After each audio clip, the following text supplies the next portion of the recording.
Hello friends, कैसे हैं आप सब लोग। मैं आपकी दोस्त श्वेता आपका स्वागत करती हूं आपके YouTube channel Gurukul techno classes में एक कदम लक्ष्य की ओर। तो आज आपकी यूपी जीके की क्लास शुरू हो चुकी है, तो जल्दी से जल्दी इस क्लास को शेयर कर दीजिए, लाइक कर दीजिए, ताकि ये लोग और लोगों तक ये क्लास पहुंच जाए। और जिन लोगों का ये कोर्स अगर ये क्लास छूट रही है उन तक भी ये क्लास पहुंच जाए और वो भी इस क्लास का लाभ उठा सके। तो बात करते हैं, इसके पहले मैंने आपको क्या पढ़ाया है, नदियों के बारे में आपको पढ़ाया। तो अब मैं आपको नदियों के बाद नहर तंत्र, जो नदियों से ही निकाल के नहरें बनाई गई, उसके बारे में आज मैं आपको पढ़ाने जा रही हूँ। तो आज का जो हमारा टॉपिक है क्या है, नहर तंत्र। तो नहर क्या है, सबसे पहले तो आप ये जानिए प्रदेश में नहर तंत्र क्या है।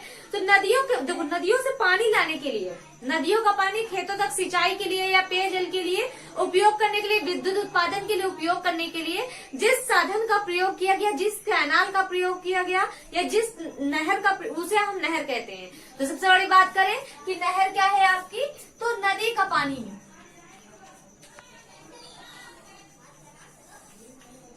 सिंचाई तक,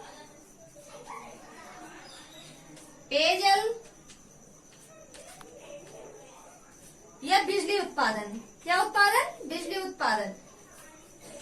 इस तक लाने के लिए, इन कार्यों के लिए जो हमारी जो बनाई गई वो क्या है, नहर तंत्र। अब नहर तंत्र की बात करें तो इसमें कुछ परियोजनाएं हैं। क्या है, परियोजनाएं जो इसमें बनाई गई। तो सबसे पहले जो हमारी परियोजना है वो हमारी है गंडक नहर परियोजना। कौन सी है, गंडक नहर परियोजना। तो गंडक नहर परियोजना, जैसे कि आपका इसमें आपको बताया जा रहा है गंडक नहर परियोजना, तो ये गंडक नदी पे है। किस नदी पे है, गंडक नदी पे। अब ये परियोजना किस लिए है, ये परियोजना दो ऐसे राज्य और एक देश की मिली जुली परियोजना है। कौन से, दो राज्यों में से एक उत्तर प्रदेश, एक बिहार और एक नेपाल।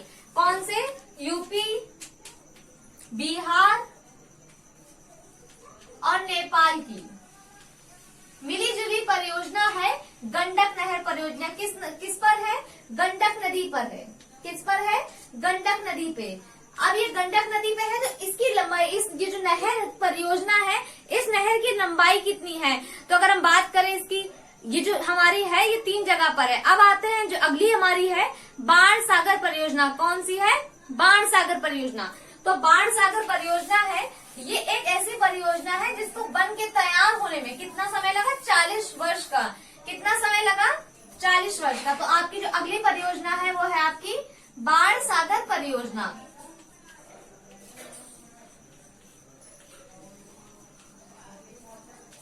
जो कि आपकी 1978, कौन सी ईयर में, 1978 में बनना शुरू हुई थी। कौन सी ईयर में, 1978 में। और ये आपकी बन के तैयार हुई है जाकर के 2018, अर्थात 40 वर्षों का समय लगा। कितने वर्षों का, 40 वर्षों का समय लगा। ये आपकी 15 जुलाई 2018 को बन के तैयार हुई। कब है, 2018 को बन के तैयार हुई। अगर बात करते हैं इसकी साझेदार राज्य की, तो इसमें आपका उत्तर प्रदेश, मध्य प्रदेश और आपका बिहार,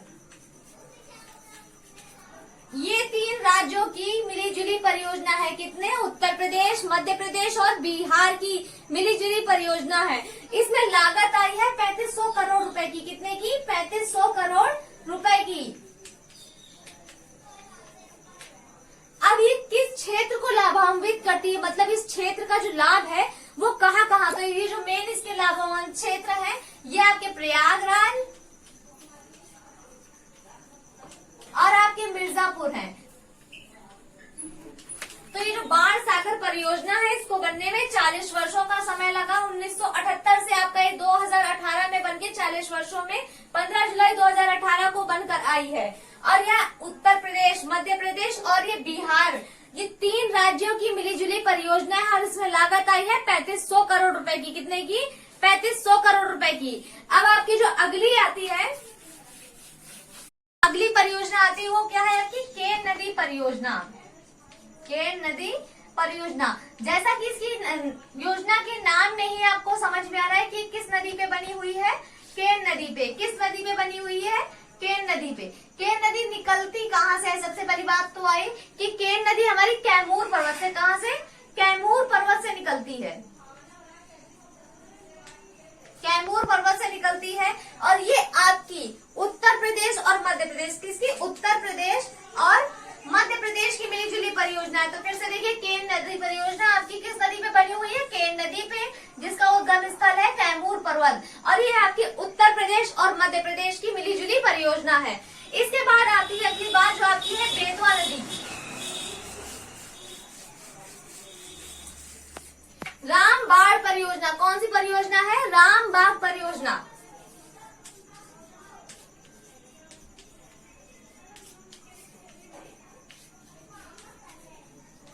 रामबाग परियोजना की बात करें तो ये आपकी किसमें है, ये बेतवा नदी पे बनी हुई है। कौन सी नदी पे, बेतवा नदी पे,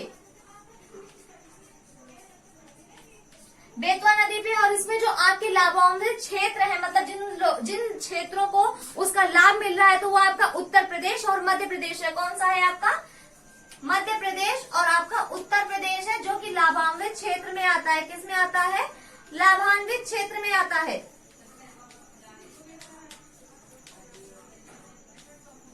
अब बात हो गई, ये तो आपकी कुछ परियोजनाएं हो गई। क्या हो गई, कुछ परियोजनाएं। अब हमारी जो कुछ नहरें हैं जो कि हमारी नदियों से निकाली गई हैं, उसके बारे में बात कर लेते हैं। तो जो हमारी गंगा नदी है, गंगा नदी से निकलने वाली नहरों की बात करते हैं। किसकी बात करते हैं, गंगा नदी से निकलने वाली नहर की।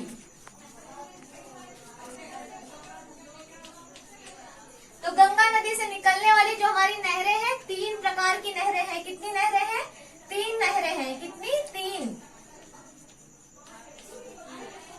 जो आपकी पहली नहर है, तो पहली नहर कहाँ से निकलती है आपकी, जो ऊपरी, पहली नहर को हम लोगों ने नाम दिया है, क्या नाम दिया है, ऊपरी गंगा नहर। क्या नाम दिया है, ऊपरी गंगा नहर।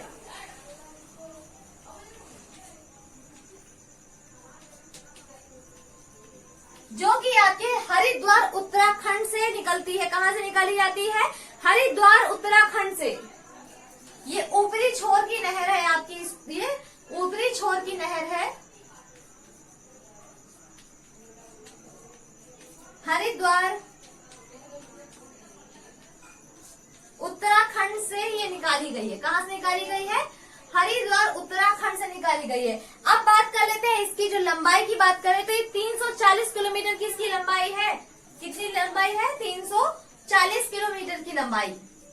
इसकी नहर की बात करते हैं तो लंबाई, और ये छोटी कैनाल के साथ, कितनी, छोटी कैनाल के साथ 5640 किलोमीटर की लंबाई है। जो छोटी छोटी इसकी कैनालें निकाली गई हैं, इसकी जो लंबाई मिलाकर के होती है 5640 किलोमीटर की।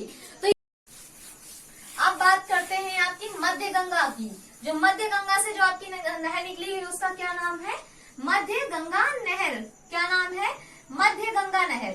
ये कहाँ से निकाली गई है, ये आपके जो हमारा यूपी का प्रवेश द्वार कहा जाने वाले बिजनौर से निकाली गई है। कहाँ से निकाली गई है, यूपी का प्रवेश द्वार कहे जाने वाले बिजनौर से। और इसकी जो लंबाई है वो 115.5 किलोमीटर, कितनी है, 115.5 किलोमीटर की इसकी लंबाई है। कितनी लंबाई है, 115.5 किलोमीटर की। और ये जो गंगा और रामगंगा नदी है, इसके बीच की जो जितनी भी जगह है, क्षेत्र है, उसकी सिंचाई आपूर्ति के लिए कहा कि गंगा एवं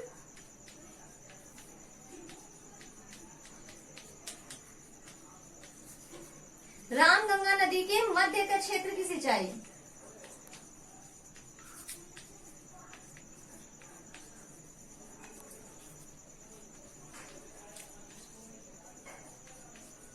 कहाँ की, तो मध्य गंगा नहर की बात करें तो ये आपकी कहाँ से, प्रदेश के बिजनौर से निकलती है। कहाँ से निकलती है, प्रदेश के बिजनौर से। इसकी अगर लंबाई की बात करते तो 115, कितनी, 115.5 किलोमीटर है। कितनी, 115.5 किलोमीटर। और ये जो आपकी गंगा और रामगंगा नदी के जो मध्य का क्षेत्र है, वहां से आपका जाकर के इसकी जो सिंचाई क्षेत्र है। और ये जो बिजनौर है, क्या है, बिजनौर, इसे हम गंगा का प्रवेश द्वार भी कहते हैं। क्या कहते हैं, गंगा का प्रवेश द्वार। इसके पहले वाली क्लास में मैंने आपको ये बात बताई हुई है। क्या कहते हैं, गंगा का प्रवेश द्वार। तो ये आपकी दूसरी नहर हो गई गंगा की, दूसरे नंबर की, जो कि पहली आपकी हो गई ऊपरी गंगा नहर और आपकी दूसरी हो गई मध्य गंगा नहर। अब तीसरी नहर की बात करते हैं, जो कि आपकी निचली गंगा नहर है। कौन सी है, निचली गंगा नहर।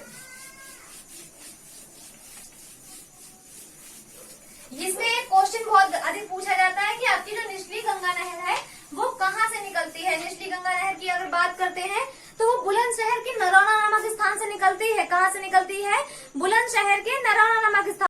आपका एक पॉइंट है, जो आपकी ऊपरी गंगा नहर है, कौन सी है? ऊपरी गंगा नहर। इसको बनने में कितने वर्षों का समय लगा? तो इसको बनने में आपके 14 वर्षों का। कितने? 14 वर्षों का।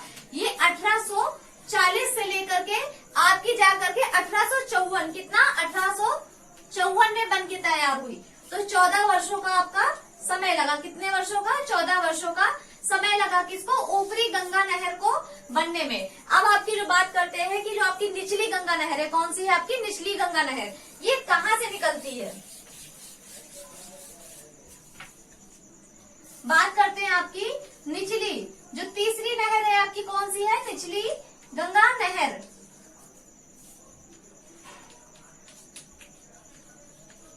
निचली गंगा की नहर की बात करें तो इसको बनने में 6 वर्षों का, कितने बनने में? 6 वर्षों का समय लगा। 1872 से लेके 1878 तक 6 वर्षों का समय लगा। और ये निकली कहाँ से? आपकी बुलंदशहर के नरौना नामक, कहाँ से? बुलंदशहर के नरौना नामक स्थान से निकली है।